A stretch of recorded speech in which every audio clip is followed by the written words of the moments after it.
Para charlar sobre la deuda externa, tenemos invitado hoy al compañero Daniel Marcos, que viene trabajando el tema deuda desde el inicio con Alejandro Olmos, ¿no? ¿Cómo estás, Daniel? ¿Qué tal, Guillermo? Muy bien, todo muy bien. Para empezar, y para que nuestros televidentes lo sepan, ¿cómo empezaste el tema? ¿Cómo te conectaste con Alejandro Olmos y cómo empezaron a trabajar el tema? Me relacioné con el tema de la deuda a partir de que conocí a dos personas. Una, Bernardo Grispum, que fue el primer ministro de Economía de Alfonsín, y otro, Salvador Treber, que fue el vicepresidente del Banco Central de la Apertura Democrática. Los dos, a través de una conferencia, una relación después personal que tuve, me dijeron que la deuda externa había sido una gran estafa y que era posible investigarla y desagregar qué era la parte fraudulenta, cuál era la parte ilegítima de lo que era la legítima. Sí. Sería bueno aclarar también que durante el primeros meses o el primer año de la gestión alfonsinista, el ministro Grispum intentó hacer una movida diferente a la debacle de deuda que hubo después, ¿no? Exacto. O sea, digamos que el compromiso electoral que asumió Alfonsín en el 83, ese programa se intentó hacer en el año 84 mientras estaba Grispum como ministro que dejó el cargo en febrero del 85. A partir de ahí empieza otro tipo de política y la implementación de los ajustes que impuso el Fondo Monetario a todos los países de la región. Hasta ahí, la época del Club de la Deuda, el intento de hacer un todo club eso de deuda. lo impulsó Grispum. Y sobre todo lo que impulsó fue la investigación de lo que se había hecho con los seguros de cambio, o sea, qué se había hecho con la deuda externa privada. Eso se hizo en el primer año y lo implementó el Banco Central, García Vázquez y Salvador Treber, para saber cuál había sido el destino de los fondos. Pero te decía, yo a partir en ese momento yo tenía 18 años, siempre me quedó el tema de la deuda, me relacioné con eso, lo conocí a Olmos y empecé a trabajar directamente con él a partir del año 90, que bueno, a través de un dirigente telefónico que se llama Luis Doniquian, que fue el que me lo... Sí, con él estuvimos trabajando en contra de la privatización de Entel. Un gran patriota, un gran dirigente. Bueno, él me lo presentó y a partir de ahí nos hicimos compinche y bueno, pudimos continuar toda esa tarea hasta el día de hoy. Todo eso es lo que fueron los juicios que inició él y los que iniciamos nosotros, más los amparos que presentamos, sobre todo después o sea, con la reestructuración del 2005. Tengo una pregunta, a ver, ¿cómo es el sistema de la deuda? ¿Cómo se desarrolló el sistema de la deuda en sus inicios, por el cual, de acuerdo a lo que ustedes estuvieron investigando, y las características técnicas que tiene para que se transforme en esta especie de deuda eterna, esta vorágine que te atrapa como un pulpo? Sí. Mira, para hacerlo lo más reducido posible, o sea, sin deuda externa no había dictadura militar. O sea, la dictadura militar tiene dos características, la represión y la deuda externa. La deuda externa fue el vehículo para salir de un esquema de política económica para pasar a otro esquema de política económica. Como bien lo dijo Martínez de Oz, y por eso se inicia la primera causa de Alejandro Olmos, el objetivo político de Martínez de Oz era destruir a la Argentina industrial. Claro, estamos hablando del pasaje de un esquema más basado en la industria, en el mercado interno y en la industrialización, a uno basado en el mercado externo y la financiero, ¿no? Y claro, y la valorización financiera. Esa ruptura, esa revancha histórica de un sector social que representó Martínez de Oz en la implementación de ese plan, se llevó a cabo con estas medidas. O sea, sin lo que vendría a ser la reforma financiera del 77, sin lo que vendría a ser el congelamiento de salarios, los procesos inflacionarios, sin esa redistribución regresiva del ingreso de los primeros años, más lo que le dio la liquidez que le dio la deuda, no se podría haber conformado. Desarmado un modelo industrial y pasar a otro con eje la valorización financiera y hacer a un núcleo muy reducido de empresas, de supuestos que luego se van a llamar capital en la industria, estamos hablando de Fortava, Pérez Compán, Bulgeroni, bueno, las Bridas, ¿no? Todo ese sector que terminó siendo la cúpula de la estructura económica argentina, sin la deuda hubiese sido imposible. ¿Cómo se genera esa deuda en la época del proceso y cómo estos capitanes de la industria llegan a ser la cúpula y blanquear sus deudas? La deuda cumple, la función fue la siguiente. hay un proceso de endeudamiento del sector privado, de este sector privado que toma deuda en el exterior, no para inversiones productivas, sino para hacer una diferencia de tasa de interés. Es decir, ellos tomaban deuda en el exterior al 3, 4, 5%, una tasa internacional, traían esos fondos a la Argentina y por la diferencial de tasa con la tasa que se pagaban los bancos internos, hacían una diferencia muy importante en los momentos donde de dólar casi quieto, digamos. Claro. O sea, si las reproducían por 4, 5, 6 veces los fondos que traían del exterior. Y en el momento que se iba a producir una devaluación, antes salían de esas posiciones en pesos y pasaban a dólares para luego fugarlos. O sea que de esa forma podían crecer económicamente esas empresas sin realmente crecer la capacidad instalada industrial del país. Por eso la capacidad industrial cayó. Si uno mira el periodo, la Argentina fue desindustrializada. Y eso se nota en la menor producción industrial, la menor cantidad de establecimientos y la menor cantidad de trabajadores en el sector. ¿Y cómo es el proceso en el cual Cavallo, ya que todavía está vivo, produce la estatización de la deuda privada? Para que se entienda estos seguros de cambio. Mira, te hago un comentario por lo que me preguntaste antes. Eso fue como tomó la deuda del sector privado. Sí.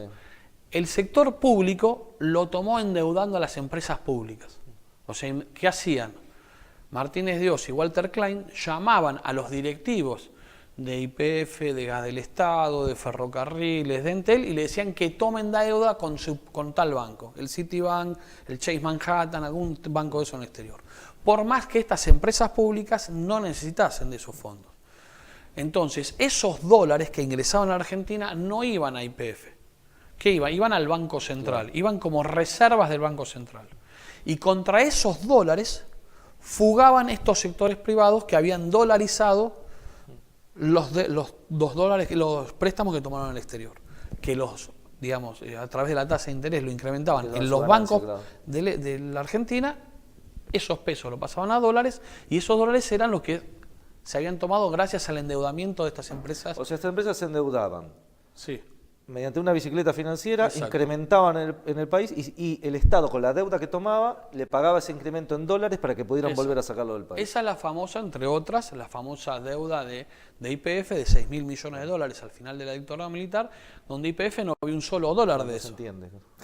No había un solo dólar. Y esa era la famosa, la supuesta petrolera, la única petrolera del mundo que no funcionaba porque tenía todo esta mochila de cemento encima, digamos. Estamos hablando de... finales del 82. Unos 20 mil millones privados y 15, 20 mil millones estatales, ¿no? Lo que tenemos que tener en cuenta es que hasta el año 79, 80, la mitad de la deuda externa era privada y la mitad de la deuda externa era del Estado.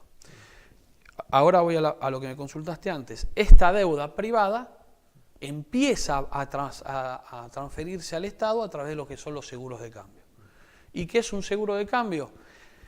Es asegurarle al tomador privado el precio del dólar en el momento que lo tomó. Ejemplo, si Pérez Compán había tomado un préstamo cuando el dólar estaba $1, $1, sí. Lo que hacía el Banco Central es que en caso de una devaluación, la diferencia, o sea, por ejemplo, como se dio en el 2002, si se iba $1, 4 pesos, esa diferencia de 3 pesos la ponía el Estado Nacional. Claro. Eso es lo que te garantiza el seguro de cambio. Entonces, este sector privado licuó todos sus pasivos, se evaporaron todos sus compromisos a través de este sistema. Tengamos en cuenta que si medimos en cuánto aumentó el dólar entre 1980 y 1985, el dólar aumentó 50.000%.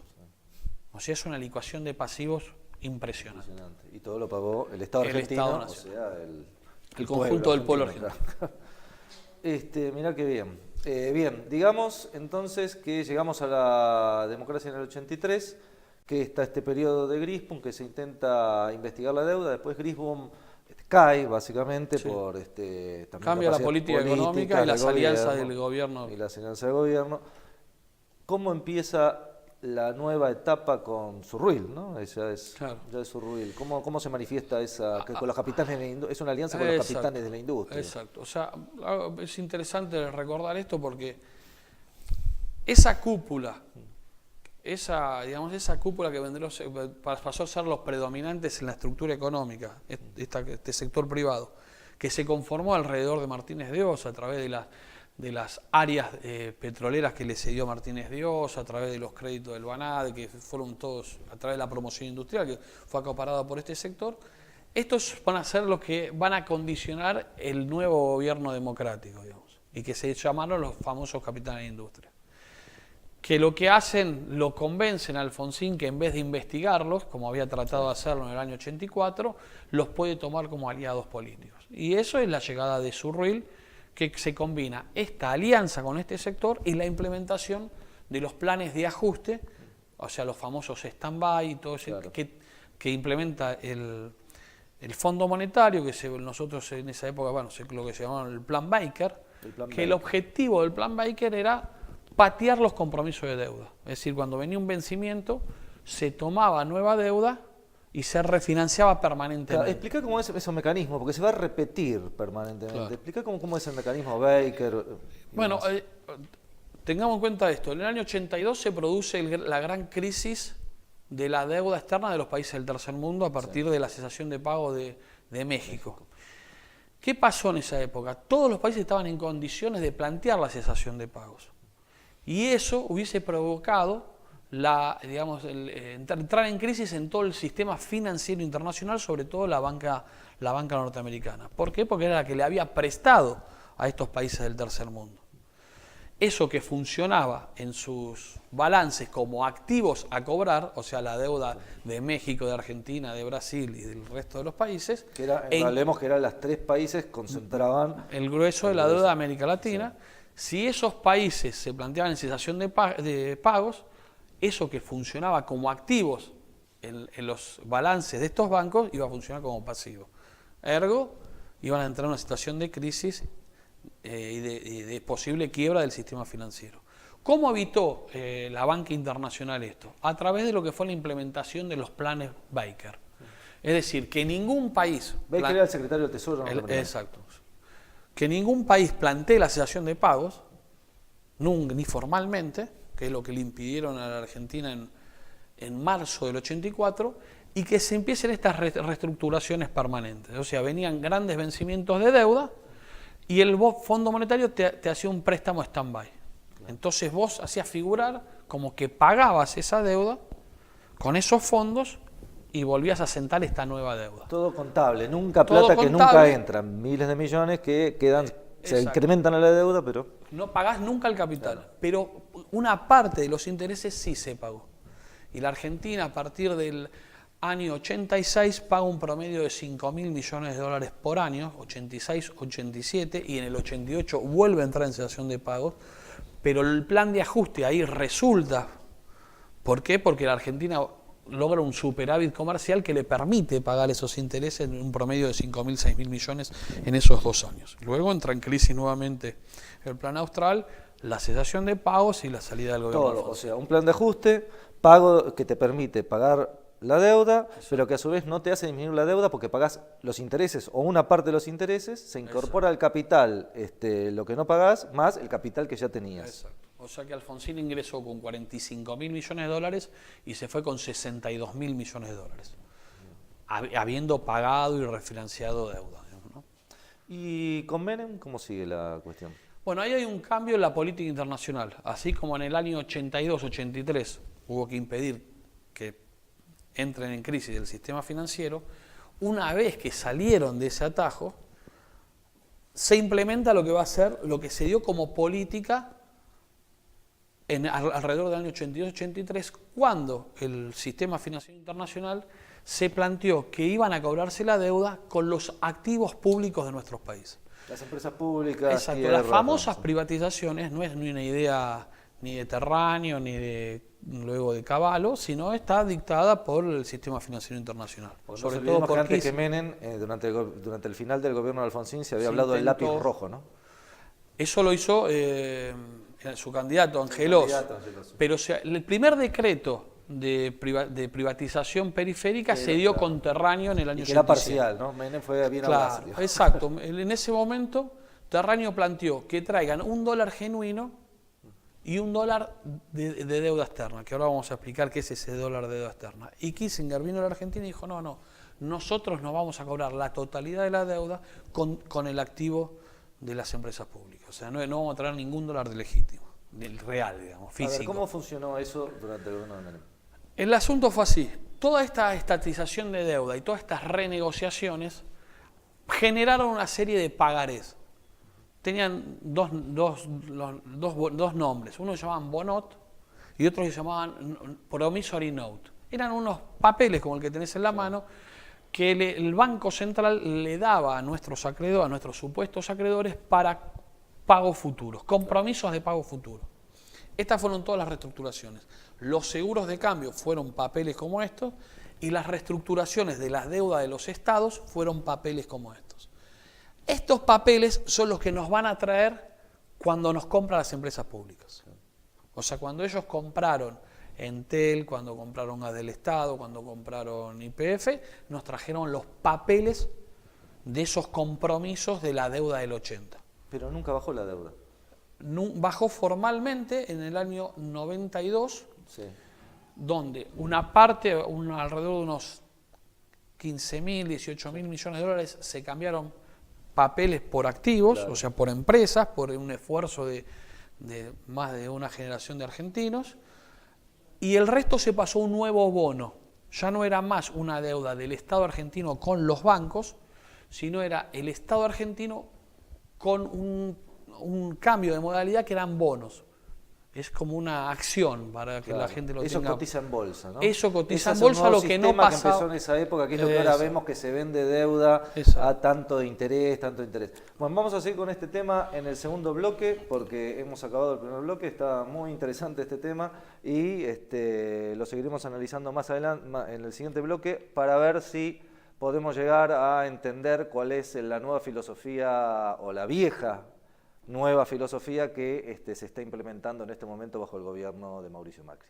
Bueno, nos vemos en unos minutos.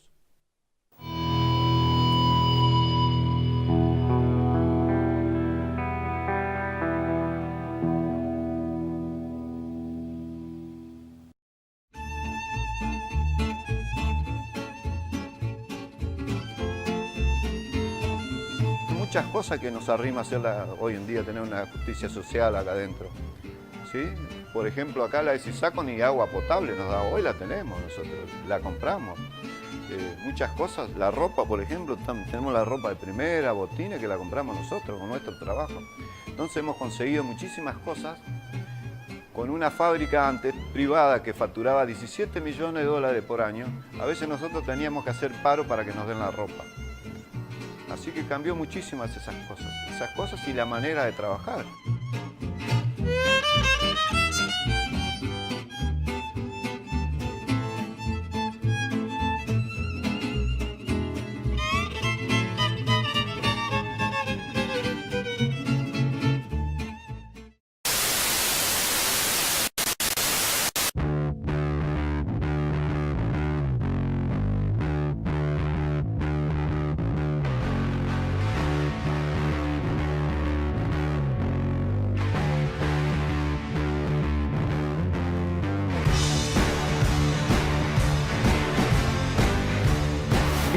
Sintonízate con Barricada TV, un arma de combate para los que luchan.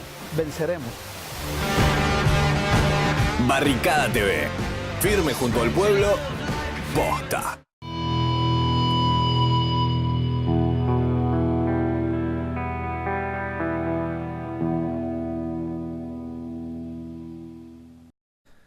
Seguimos en el segundo bloque de Dale Fuego. Bueno, estamos charlando sobre la deuda externa con Daniel Marcos. Nos quedamos en el periodo de Menem, las transformaciones que hay en torno al tratamiento de la deuda externa, tanto en lo local como en lo internacional, con este surgimiento de cotización en bolsa y demás de la deuda.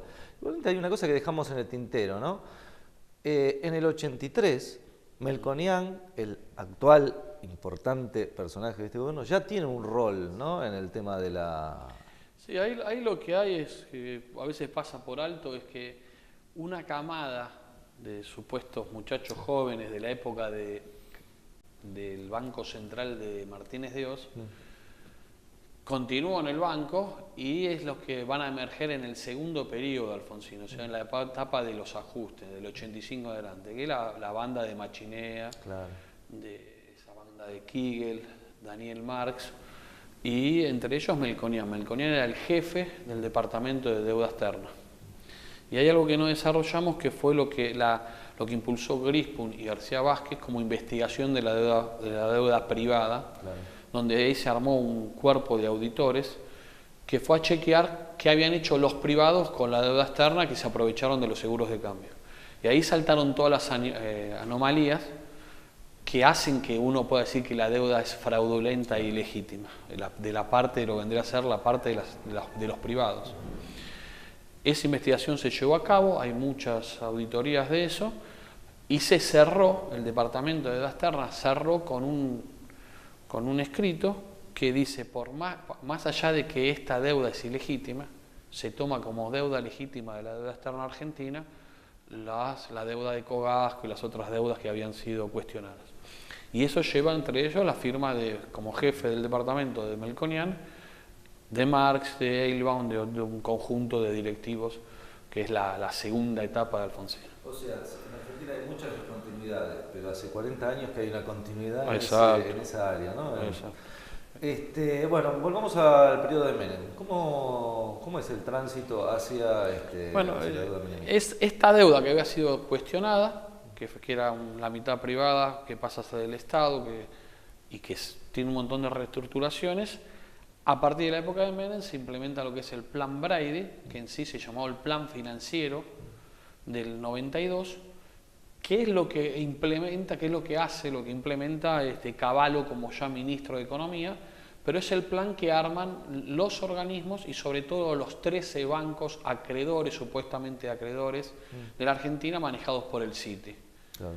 Ese plan financiero que nunca se conoció y que fue instrumentado a través de 2 decretos de la época de Menem, es el manual de procedimiento de lo que hicieron con la deuda externa, esa deuda cuestionada, que tiene un valor de mercado del 14-15%, es la que se va a implementar en todo el proceso de privatizaciones y en el cambio de esos bonos, esa deuda vieja por nuevos bonos.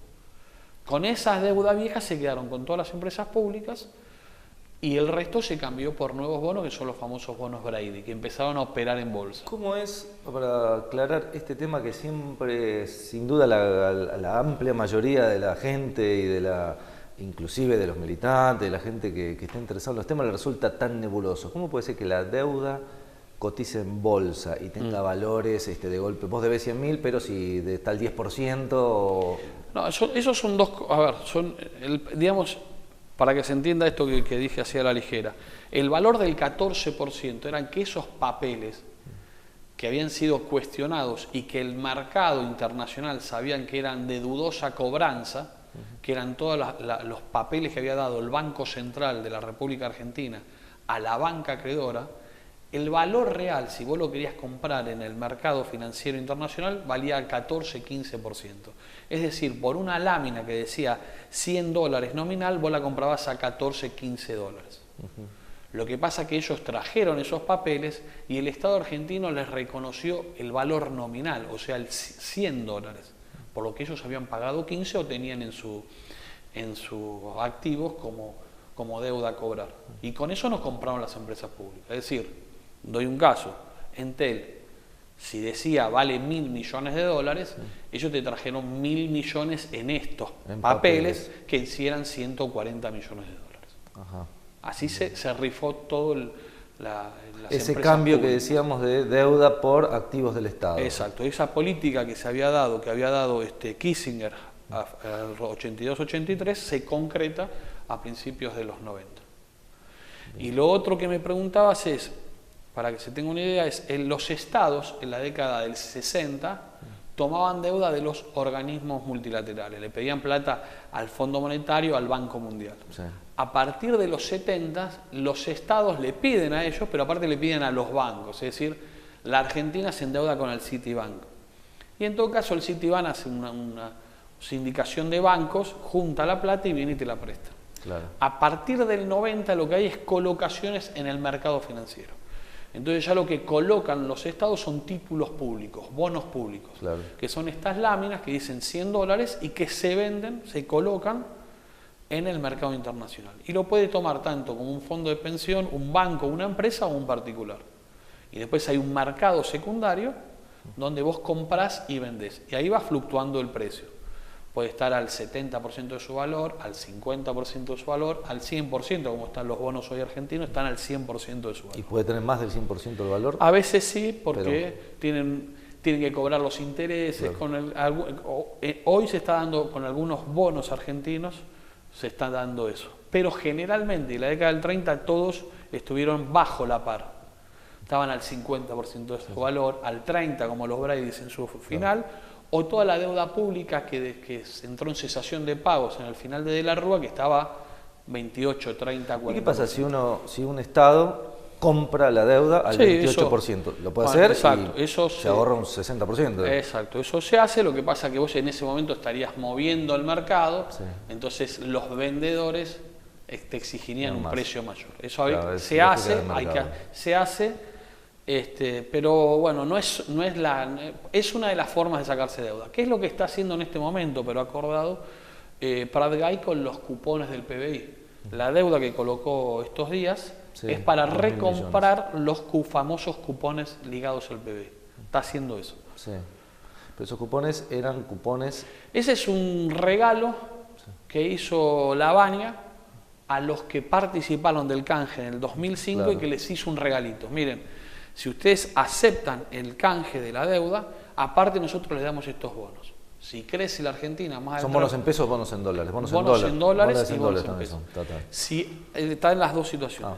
La idea del cupón de PBI, que es nefasta, es que si la Argentina crece, ellos cobran un porcentaje hasta lo que le daba un total de ese compromiso de pago de unos 24.000 millones de dólares. Argentina creció durante Creció el 2005, 2006, 2007, 2008, 2009. Volvamos para atrás, Vamos, porque si no vamos de nos nuevo. estamos yendo por el kirchnerismo y salteamos el final Menem. del periodo de la deuda. ¿Y cómo crece y se desarrolla esta deuda en este periodo? O sea, estábamos con 60.000 millones. Para al fin del recordar los gobierno números eran 7.000 en el momento que se fue Isabel Perón, el golpe de Estado, el golpe de Estado, 45.000 cuando asume Alfonsín, 62.000 cuando asume Menem. Porque Alfonsín se va en medio de una crisis brutal en el cual lo de la deuda, sobre sí, todo. que es una crisis de deuda. Estaba en cesación de pagos desde el año 88. Los acreedores no cobraban y lo resuelve eso lo que vendrá a ser el plan Brady, esta implementación. Y ahí se arma como una alianza entre los que vendrán a ser estos grupos concentrados de la Argentina, los acreedores de la Argentina y las nuevas multinacionales. Porque cuando toman Entel, por ejemplo, viene Telefónica y Telecom. Un banco acreedor a un lado y un grupo nacional, y un banco acreedor y otro grupo nacional a cada una de las empresas. Y esa alianza tripartita de multinacional, banca acreedora y grupo económico argentino se dio en todas las privatizaciones. O sea, surge una nueva capa de Exacto. la gran Hay una reconfiguración, burguesía, de las grandes, exacto. una reconfiguración de la estructura no solo económica, sino de las capas de poder, las diferentes Eso. capas de poder de la burguesía argentina. Ahí se realiza lo que Martínez, o sea, así como Martínez Dios dijo en el 76, voy a destruir la Argentina industrial, Cavallo en el 90 dice, voy a inundar la Argentina de multinacionales para que el destino de ellas sea nuestro destino. Y ahí hay un proceso de transnacionalización que va a incrementarse, sobre todo en la década del 90. Asociemos, a ver, para si tenés, asociemos el proceso de deuda al de transnacionalización. Acá llegamos a los 60.000 62.000 en el inicio de Menem. Al fin del gobierno de Menem estamos 144.000. 144.000. ¿Y qué porcentaje de la economía argentina y de las grandes empresas, las empresas líderes de Argentina, están en manos de empresas extranjeras? Bueno, la cúpula, si uno toma la cúpula, el 75% de la cúpula de las grandes empresas son transnacionales. Y eso era mucho menor en la época del, digamos, el final de Alfonsín, y mucho menor en el arranque de la dictadura, digamos, ¿no? O sea, hay un proceso muy grande de transnacionalización que va de la mano con este proceso de financiarización que estamos viviendo. Digamos, la apertura financiera da esta apertura económica y da que la Argentina esté invadida de multinacionales, ¿no? Ahora bien, llegamos al final del gobierno de Menem. La crisis nuevamente, hacia el final del gobierno de Menem, el sistema de Menem colapsa. Ese sistema que se había financiado con deuda externa, colapsa en un periodo de cambio de las políticas internacionales. Y ahí se realiza la tercera reestructuración global, a partir de ahí, se realiza la tercera reestructuración global de deuda en la Argentina. Y esto me parece que es algo que no se dice y me parece que es significativo, que es la deuda, en la Argentina se reestructuró 3 veces la deuda en su totalidad. Una en la salida de Malvinas, el proceso fue este que estuvimos viendo, que era que nuestros países no declaren la cesación de pagos, entonces estaba patear, eso que podríamos decir Plan Baker. El Plan Baker que llamamos. Esa primera etapa. La segunda etapa de reestructuración global fue el Plan Brady, que implementó Cavallo a partir del 90, y la tercera etapa es esto que empieza Duhalde en febrero del 2002 y que termina de realizar Kirchner a mediados del 2005. Cuando y que se nosotros, hace la quita, el pago al famoso fondo canje de deuda, famosa quita, que ahora podemos hablar de la quita. O sea, nosotros llamamos ese proceso de reestructuración, digamos lo que fue el canje Duhalde, Lavagna, Kirchner, Prat-Gay. Ellos son los actores que ejecutan la política que dio el Fondo Monetario para la reestructuración de ese tipo de deuda. Así como hubo un Brady, un señor que llamó Calomeris, que dijo que este tipo de deuda, a partir de las crisis de deuda después del 2000, va a haber acreedores privilegiados y acreedores no privilegiados. Los privilegiados eran los organismos internacionales. Se le paga la totalidad de la deuda al Fondo Monetario, al Banco Mundial y al BID. Y es la primera deuda que empieza a pagar Duhalde ya en febrero del 2002. Y lo otro que vendrían a ser todos los que participaron de estos bonos que estábamos hablando, que ahí están los bancos, están los tenedores privados. Tenés más o menos los porcentajes, las cifras. O sea, nosotros llevamos 140.000 a la caída de Menem, al fin de Menem, y a la crisis del 2001, que está el periodo de la Rúa, estamos en casi 200.000, ¿no? El asunto es así. Hay un aumento de deuda por la especificación asimétrica que hace, o sea, digamos, lo que es la salida de la crisis financiera argentina, hay un aumento de deuda. Esa deuda que era de diciembre del 2001 de 144.000 se va a 190.000 al 2005, antes del canje. Y en el canje vuelve a 145.000, 140.000, que es la verdadera quita. Sí. De los que participaron del canje, que fueron un total de tenedores por 62.000 millones de dólares, reciben nuevos bonos por 35.000. Te hago una consulta. Cuando Rodríguez A declara la cesación de pagos, ¿sobre qué sector, sobre qué parte de la deuda declara? Porque hay una parte sobre el conjunto. Sobre la totalidad. O sea, no se le paga al fondo, no se le paga al Banco Mundial y no se le paga a los a estos tenedores privados. Exacto. Sobre la totalidad de la deuda. Bien. Bueno, ahora veamos cómo fue la reestructuración durante el kirchnerismo. ¿Qué características tuvo? Bueno, el problema de esas reestructuraciones es que siguen las pautas del sistema financiero internacional. El kirchnerismo y el periodo todo, la que viene con Duhalde, la Lavagna. Exacto, eso es un solo canje, el iniciado por Duhalde, que termina con lo del 2005. Que tiene el mismo ministro, ¿no? Porque el que lo pilotea es el mismo ministro. Mismo ministro y el mismo muchacho en el Banco Central, que es Prat-Gay. Ahí lo que se hacen es, de los 152 tipos de bono que habían entrado en cesación de pagos en el diciembre del 2001, se generan 3 nuevos bonos, en pesos y en dólares, que es lo que se canjea. Le dicen a estos tenedores, te voy a dar estos nuevos bonos con otras tasas de interés, otros plazos y otras quitas. Y ahí está donde estos 62.000 se canjean por 35.000.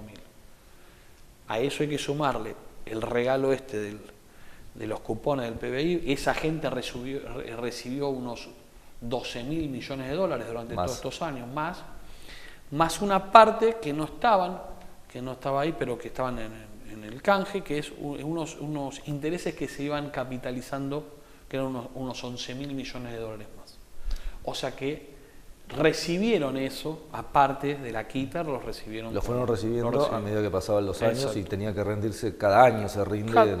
Cada vencimiento tienen que estar los dólares disponibles en la cuenta de cada uno de estos tenedores. O sea que la quita en el momento, la quita real es de 30.000 millones de dólares. Exacto, es una quita de alrededor del 40 y pico por ciento. Sobre el 45% De sobre 60 los 60.000. Exacto.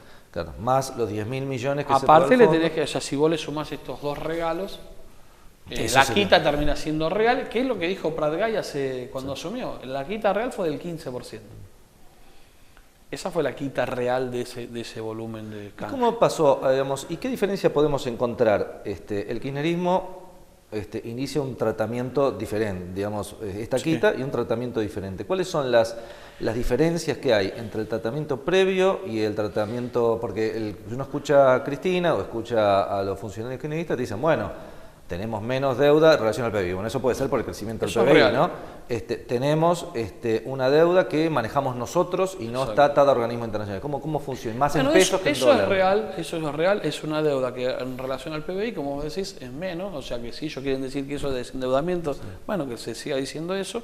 Es verdad que no intervienen en los organismos internacionales, el Fondo Monetario. Es verdad que una parte de esa deuda es intraestado, o sea, se ha usado fondos del Estado para comprar deuda. Es verdad lo que dijo Cristina, que han sido pagadores seriales, porque se ha usado la mitad de lo que vendría a ser el superávit comercial. La Argentina tuvo en estos 12 años un superávit comercial de aproximadamente unos 130.000, 140.000 millones de dólares, de los cuales la mitad sirvió para cancelar deuda legítima. O sea, durante el periodo kirchnerista nosotros pagamos 70.000 millones de dólares. ¿Cuánto pagamos? Según real? Cristina, en toda esa época se pagó 190.000 millones capital e interés. 190.000 millones de Eso deuda o se según refinanció. De deuda, de refinanciaciones se cancelaban. Lo real es que Más de 12.000 millones por año estamos hablando. Exacto. Esa es la cuenta que hay que hacer. Lo real es que la mitad de la balanza comercial fue directamente a pagar acreedores. Y el O resto sea, se tomó deuda para y el pagar. otro se volvió a tomar deuda o se pasó a sectores del Estado, a deudas del intraestado. Organismos del Estado están endeudados con el Tesoro, con la Argentina. O sea, 70.000 millones de dólares de pago de deuda por tema de, digamos, de los fondos que ingresaban genuinos de la balanza comercial y otro tanto de endeudamiento en intraestado para poder pagar la deuda, que es cuando se ve que se hace anualmente los, ¿cómo se llaman? Los que se hacen todos los años.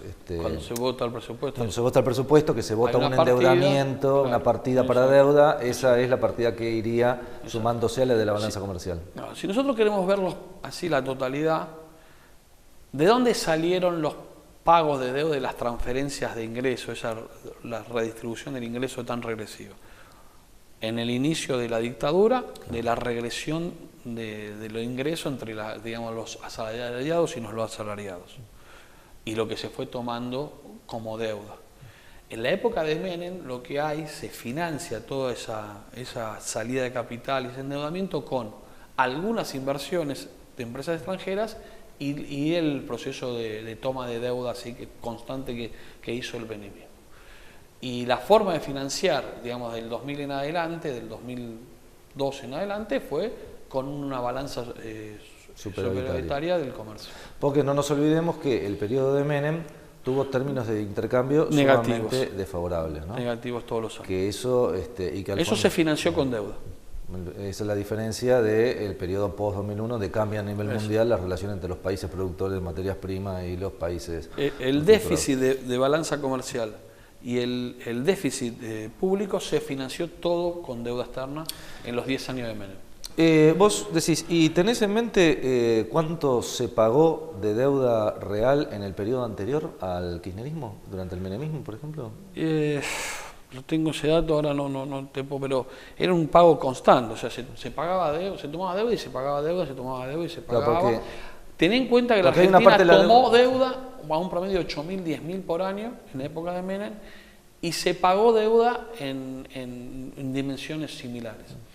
Lo que hay que tener en cuenta, que esto no te lo dije en la crisis del 2001, es que la Argentina, con el famoso blindaje, se endeuda, entre ellos con el Banco Mundial, el Fondo, algunos bancos, en unos 30.000 millones de dólares para recomponer las reservas del Banco Central, y contra esas reservas van a fugar estos privados, como lo habían hecho en otra época, en un año 29.000. Esa es la crisis del 2001, la caída de la Rúa. Ese es el crecimiento de la deuda y una de las claves del estallido del 2001. Las principales empresas y las principales personas jurídicas. El banco toma 3.000, la Argentina toma 30.000 para poner en el Banco Central, y contra esas reservas fugan las grandes empresas argentinas y los grandes tenedores. Siempre ganan. Ganaron ahí, ganan cuando crecemos, porque se ganan fueron y ganaron con la especificación asimétrica, porque aparte la mayoría de ellos eran deudores del sistema financiero argentino. Sí.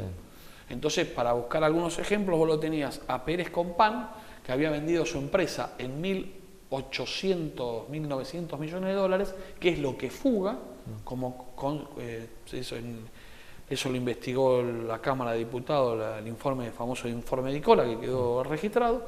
Él fuga la totalidad de la venta de su empresa, pero estaba endeudado con el sistema financiero argentino en unos 300, 400 millones de dólares. Ahí fue favorecido por la especificación asimétrica, y por otro lado tenía todos esos fondos en el exterior. En general, nunca se cruzaron los datos. En general es lo que se acusa, el gobierno acusa específicamente a Clarín, ¿no? Pero en general ha hecho, la mayoría de los grupos han trabajado de esa forma y han sido beneficiados por el Estado en el 2001, ¿no? Es como un seguro de cambio de la época de los finales de la dictadura, se vuelve a vivir en el 2001-2002. Bien, llegamos hacia el final del kirchnerismo. ¿Cómo está compuesta la deuda hacia el final del kirchnerismo? Bueno, Cristina se fue con 230.000 millones de dólares. Y el incremento de la deuda de Cristina es porque había una parte que estaba especificada que se actualizaba por la inflación. Ahí hay una parte. Esto que te dije hay una parte que eran intereses que se capitalizaban. Y por otra parte es que tuvo que tomar deuda cuando hizo el segundo canje del 2010. Tuvo que tomar deuda para arreglar con el Club de París, tuvo que tomar deuda para arreglar lo de Repsol, y hay una colocación de unos bonos que se llamaban Bonar, que algunos los tomó Venezuela, así que hubo unas colocaciones de deuda.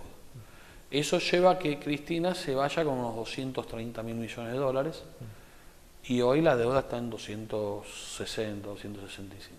Con los 30.000 millones que tomó desde que asumió Macri. Desde que asumió Macri. Exacto. ¿Cómo es el sistema actualmente? Porque el kirchnerismo dejó una deuda de 230.000 millones de dólares, una parte en pesos. Una parte está especificada. Y otra parte está en dólares. ¿Y cómo funciona la deuda intraestado?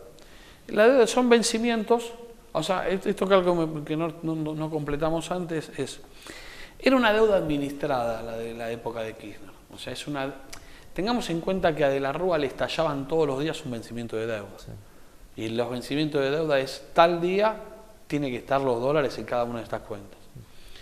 Eso como que se redujo todo ese nivel de vencimientos en la época de los Kirchner, y podemos llamarlo una deuda administrada. Lo que nunca se evitó en la Argentina es que tenga que destinar un promedio de 10.000 millones de dólares todos los años al pago de esa deuda. Si bien en relación al PBI es menor, los compromisos que asume el Estado son de una importancia alta, porque es un promedio entre 10.000, 12.000, 9.000 por año de millones de dólares que había que pagar. Lo que está abriendo ahora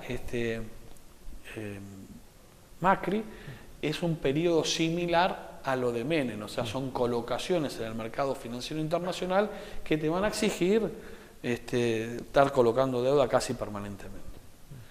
Como el kirchnerismo, la relación deuda en dólares con el PBI se redujo muchísimo, eso es algo como atractivo, supuestamente, entre comillas, para la banca financiera internacional. Igualmente, la Argentina paga tasas altísimas de interés.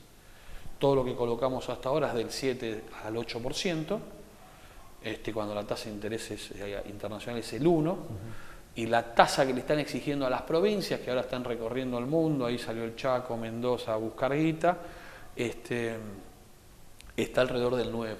Vos decías que la tasa en general, la tasa se mide, los intereses que le exigen a un país por los bonos que coloca, se miden por la tasa mundial de intereses en dólares, en torno al 1%, más el un supuesto porcentaje, riesgo. el supuesto riesgo país, que bueno, que se constituyen los organismos internacionales que se encargan de eso. ¿Y por qué a las provincias le exigen más? Porque es un riesgo mayor, claro, es simplemente esa misma lógica. Exacto. O sea, si el país tiene 8%, 6, 7%, las provincias le ponen 2 más porque son más débiles. Exacto.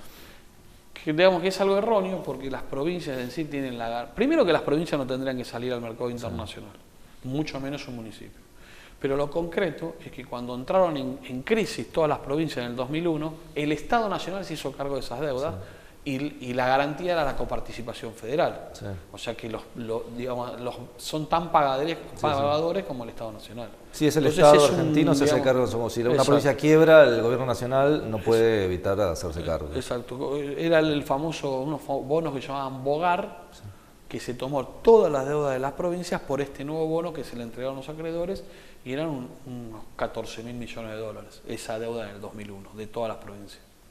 Bien, vamos a ir cerrando. A ver, ¿quedó algo en el tintero? No, mira, hay algo que no se habla, que me parece que es, porque se habla de la deuda, se habla de la fuga de capitales, se habla de los paraísos fiscales. Pero acordemos,